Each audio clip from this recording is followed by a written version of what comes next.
Right, it says we're live. Are we there? You're live. Are we really there? Nobody's in yet, so because No, this is a brand new, figure out where it is. right? Okay. Sorry, we're having technical difficulties. You still around, Jamie? Jamie, can you hear us? Oh yeah, I'm here. Hey, everybody! Yes, you're still there. Thanks for jumping on. Sorry again. This has been crazy. All right. I got word at least one church sees us. Yeah, we got a couple. We got All two in right. the chat here, so we're just gonna wait and try to let everybody kind of jump in.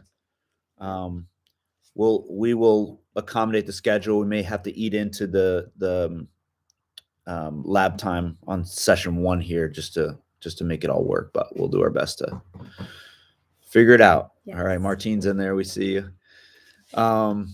Hey, Jamie, can you say what's up to everybody? I want to see if they can hear you. Hello, everybody. Super excited to be here today. Can you guys hear Jamie okay? We don't have the video feed for her Zoom, but we want to at least have the audio. Can you let me know in the chat if you guys can hear her? Keep talking a little bit. Yes, we can. Doing some introductions. Okay, great. They can hear. Fantastic. All right. We are so sorry, guys. You know, this is always funny how this stuff works is we worked all day getting it set up, worked great. This morning we come in, test it, works great. And then right as we go live, you know, who knows what's happening, but we're making it work. We'll figure it out. I got some horror stories myself, friend. Yeah. Yes. Well, we're really excited. We're going to get started here. We've got a few people in. I know we'll have a bunch more joining with us. So if you guys are jumping in, thank you. We apologize again for the craziness. Really, really sorry. We're not sure what's going on, but we're doing our best to navigate it, figure it out. So, Julie, I'm going to hand it to you. Why don't you get us Sure. started? Yeah, Jamie, will you just do a quick who you are for people who don't know you? I know they've now seen your beautiful face and fun hair, but just a piece about who you are, please. Absolutely. So I work with the Kidman department in Springfield at the national office. I do a lot of product resource development. I do research on generations, and I handle communications. So it's kind of a broad kind of spectrum job. I've been in ministry for 20 plus years. 15 years in local church kids ministry. Before I came to Springfield, I served with a missions department, Africa's Hope, and spent a majority of my time with BGMC. And then a couple years ago, I transferred into this job, and this is what I do now. Beautiful. Well, we're excited for people to send in some questions. They just heard about community from you, and you really highlighted that relationships are super important. Encouraging people, that encouragement story of that baseball player. I don't know anything about stats, but it I know. seems like a I really put them big in deal. there, but they're so impressive. Yeah. So what are some ways that even if people aren't the kids pastor or kids director, they're a volunteer, what are some ways that they can come alongside and be an encourager and be the person that builds others up in really amazing ways? Well, I would say that the aspects of building community it's a two-way street. And so you always want to be available to build relationships with the people you serve with and the people that you do ministry with. So on a Sunday morning, you teach a small group with this person, and you say one Sunday, hey, let's go get coffee. Let's tell each other our stories. People love to tell their stories. And so it's a great way to connect with them. And there is a special bond with people who serve together, who serve together in ministry. I think it's something there that connects people in a way that says, you know what, we're in this together. And so just being intentional about even doing, I come across as an extrovert, but that's not my natural state. I very much love, I spent all day yesterday alone in my house, no other human beings. And because I just come off a really long week of social interactions at the event that we were at. And so there is that space, but don't allow it to become something that hinders you from being with people. Like make an effort to be at church 15 minutes early, to sip on a cup of coffee with your fellow volunteers. That goes a long ways. Yeah, I agree. There's something so valuable when you go from just like a co-laborer in a class of toddlers to sharing life together, sharing prayer requests. And it's just like a really beautiful organic discipleship that happens when you're rubbing shoulders with someone constantly, week in and week out. So I love that concept to just really like lean into that and dig in and create those really strong relationships. Because we have the bond of God and kiddos, like that's easy. We can start there, but let's definitely go further for sure. I would love to hear any ideas you have, or maybe things you did when it came to creating relationship with parents. Sometimes it's really hard because they're just dropping their kiddo at a classroom and picking them up and it's like, bye, see you later. But was there anything that you found effective when you were in local church ministry that you did to connect with parents? Because, they're super important in their kiddos' lives.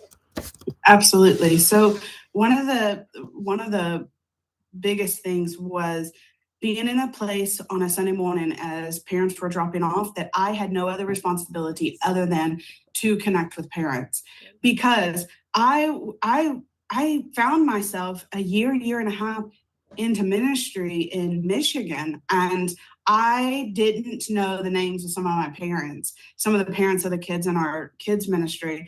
And I felt the weight of that. And so that idea of letting your volunteer team know, hey, I'm going to stand outside the kids' room. My sole purpose is to say hi to these parents, introduce myself, and make sure that there's a connection there. And then not constant's a bad word, but regular communication via whatever communication channel you have.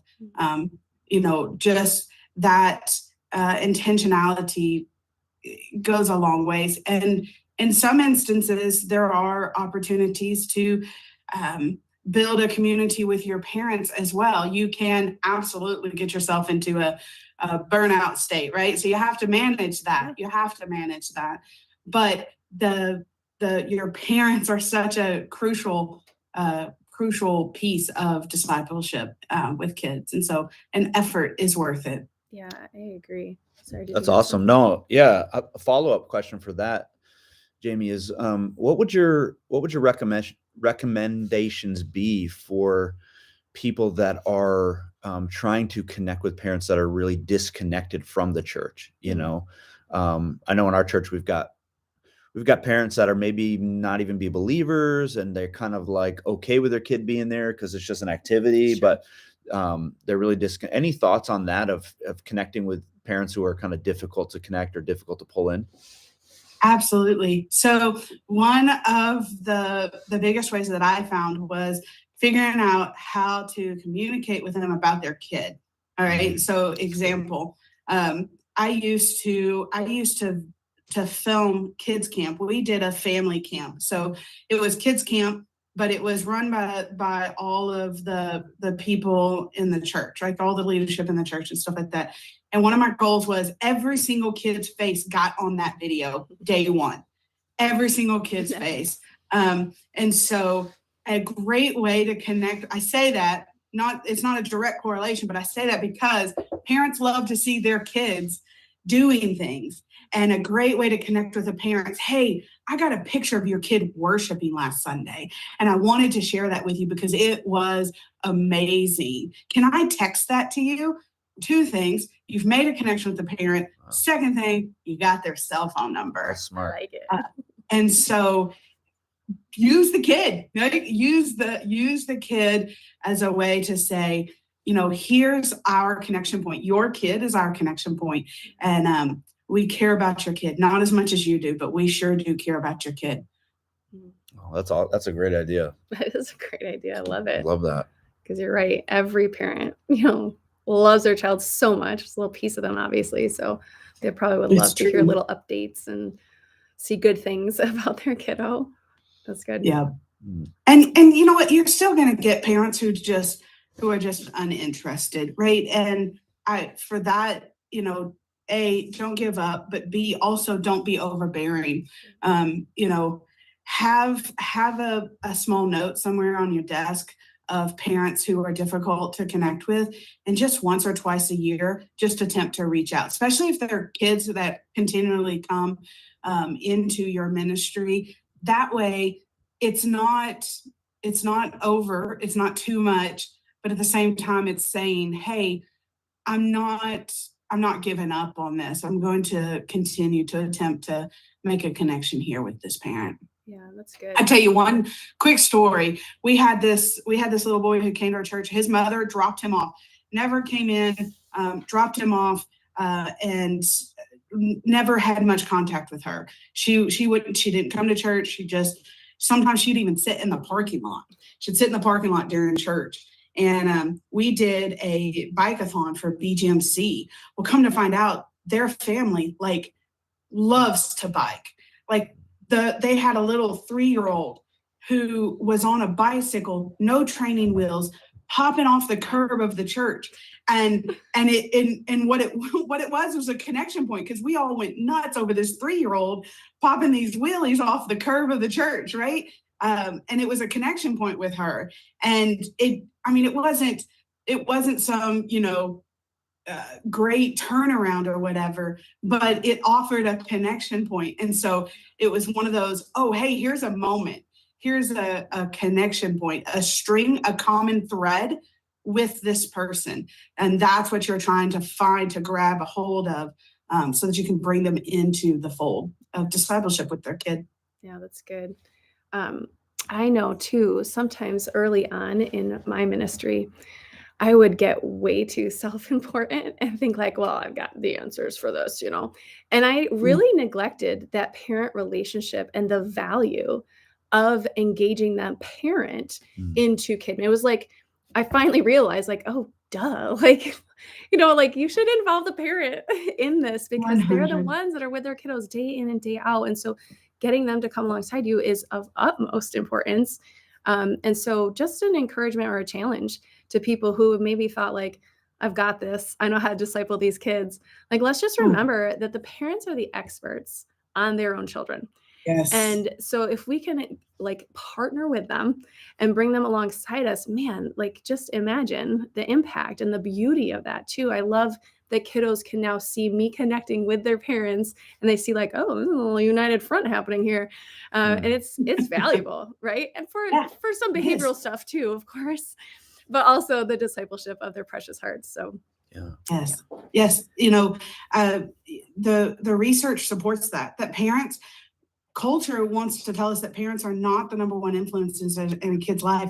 And it's just simply not true. And the research reveals that, and not just Christian research. So One Hope does excellent research on the generations, and they support Gen Alpha, Gen Z, are all very much influenced. But I have read major marketing research that says kids buy based on how their parents influence them.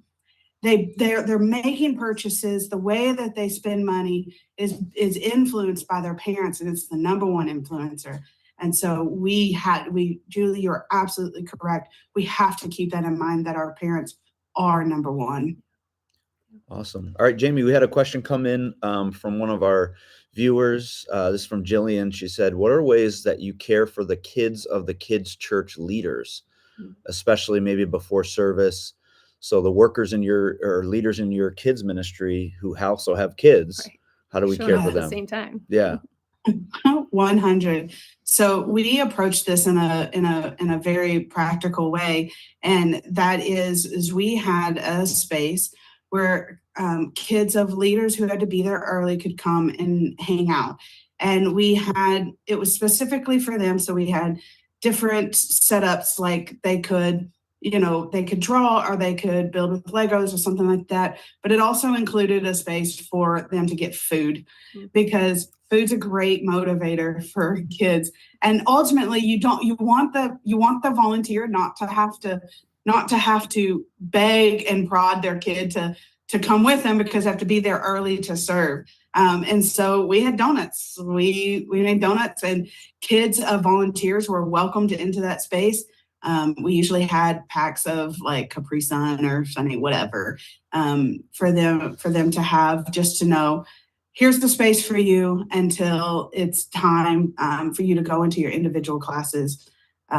Very practical, but just very intentional to say, your parents are serving. We want you to know we value that, and we value you. Yeah. Also, it's a hard shift, right? If like when they show up with their volunteer parents, we're like, oh gosh, these kids are here, get out of the way. And then like kids church starts, like, I love you so much. Yeah. I'm so glad you're here. Like, wait a second. Like, what just happened? We have to be authentic and care for those precious little ones the minute they show up. So I love that idea. We used to do a VIP room, is what we called it. Yeah. My husband ran it for like 2 years. And we just, like you said, had fun stuff for them to do. We brought in a Wii and like had treats, and just it was fun. Yeah, so I like that idea. Yeah. And it's extra, right? And it's an extra part of a Sunday morning, and that seems overwhelming at times, but man, it goes a long way into, It does. I've seen these kids turn 15, 16, 17 years old and want to be a part of kids church. Yeah. And that right there is like, oh yeah, that's worth it. Right. Yeah, it's the long game. Yeah. That's awesome. Yeah. We had another question that came in. How do we connect with families that don't even come into the parking lot? So if we've got kids that are part of our kids ministry that families don't attend, any thoughts, ideas on that? Yeah. So, I mean, first off, you can go the extra mile and not be met there. And that is one of the unfortunate parts of ministry, is you can do everything in your power to do that. Some things are, we would send physical mail. So like for birthdays, we got in trouble. The post office hated us because we were always testing the waters. We used to send inflated beach balls for kids' birthdays through the mail Wow. to them, That is so to fun. to their house. Yeah. we were constantly getting notes from the mailman, but Stop it. but physical things that let them know, even if you never see the end of that, to let the parents know that you are actively involved, in caring for your kid in the times that you have them, helps. Like I said, that communication where you're trying to reach out, a great one. And I know we all love Christmas plays, and we all love the things, right? And this is a place where, say you have a kid and they've got a part on a Sunday morning. They're going to lead worship. They're going to lead the motions team on Sunday. Reach out to that parent. Hey, I just wanted you to know your kid is going to be leading worship on Sunday morning. And it's that same concept. You're connecting with a parent or a family that's not involved via their kid, because people love their kids. Even in the hardest, roughest situations, people love their kids. And so you're kind of setting up a space where, hey, we would love to see you come out and watch, Jason lead kids church. I want you to be my special guest this Sunday in kids church. Those kind of opportunities and scenarios. Yeah, that's great. We've got two final questions. Okay. And then we'll end and we'll start transition you guys to session 2. But one of them was this: how do you encourage families to be on time without offending them? So that's a good one. And I'm not going to say my family's been there, but hey. And then the other one was, how do you encourage your junior helpers, like middle schooler or high schoolers who are serving in KidsMin? So I thought those are 2 great questions. So 2 wonderful questions. I love those questions. The first one, how do you encourage your volunteers to be on time, right? Am I repeating that I think correctly? just families in general. Yeah. Like people that are Families in general attending to be on so, time. so they're not missing what's happening, or like missing the lesson. I see. Gotcha. I see. Wow, that is a tough one. So encouraging families to be on time. Some of that comes through if you have, there is a fine line between structure of how you do kids ministry on a week-to-week basis and the intentional switching things up to keep things interesting. And so there is that. So one of the things we did, and I love doing, is every week, and we had a rotation of about 20 to 30 games where we would have 4 games out. Sometimes we would even put racing tracks in the kids' church room with painter's tape and have races and stuff like that. And that was because kids wanted to be there early because Yeah. those got shut down. When kids' church started, those got shut down and they were put away.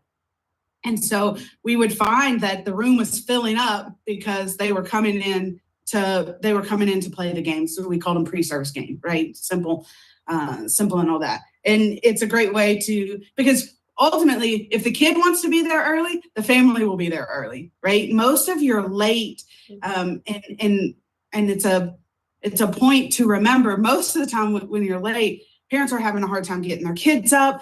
Their shoes are in 3 different places, and there's only 2 shoes, and they can't get them all in the car, can't get them all to, church on time. And so there's always a variety of reasons why families don't show up on time.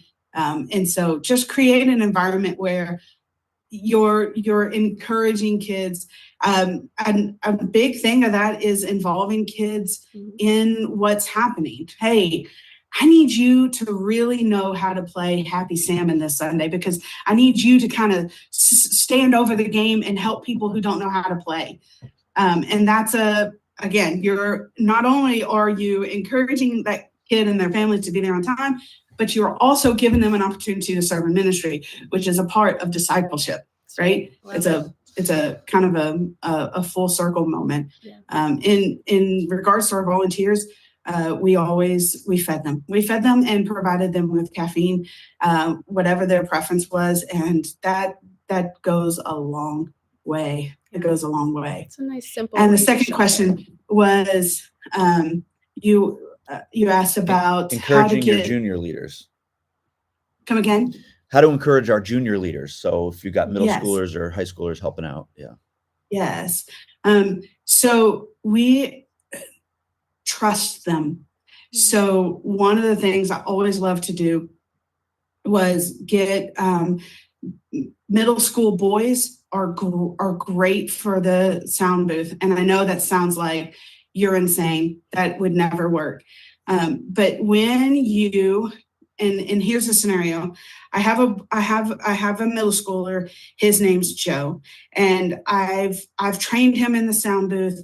And it is Sunday morning, and I leave him in the sound booth, and I say, "I need you to pay attention. I need you. This is your domain." And he makes a mistake. And one of the it's a precious moment when a junior leader makes a mistake, because it's an opportunity to train and to disciple. Hey, we're counting on you to do this job. And seeing a kid develop over time, Joseph would actually come into my office during the week, and I trained him on how to make lyric videos. And so he'd sit at my desk and he'd make lyric videos for Sunday morning, and things of that nature. And it was giving them opportunity. Intentional discipleship helps too. And we all know about that, right? Opportunities for them to serve in meaningful ways, right? Don't bring a junior kid in and stick them at greeting every Sunday morning, because you're not growing them. You're making them really professional at high-fiving kids when they come in. Give them responsibilities and trust them, even when it comes back to bite you every once in a while, because again, it's opportunity for discipleship. That's good. awesome. I love that.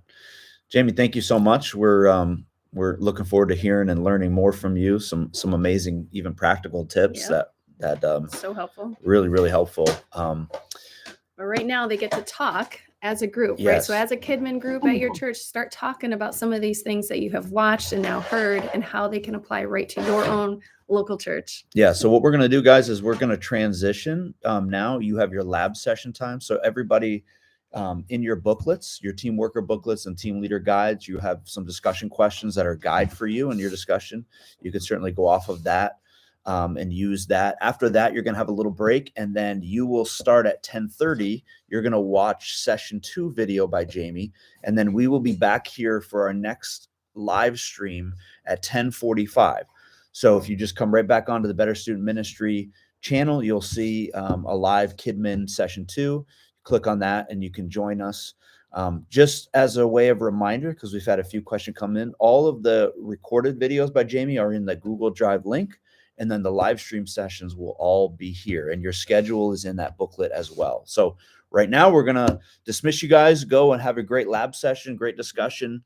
And then make sure that you start that next video at 10:30 sharp, and then join us back here at 10:45. All right. We'll see you then. Thanks, guys.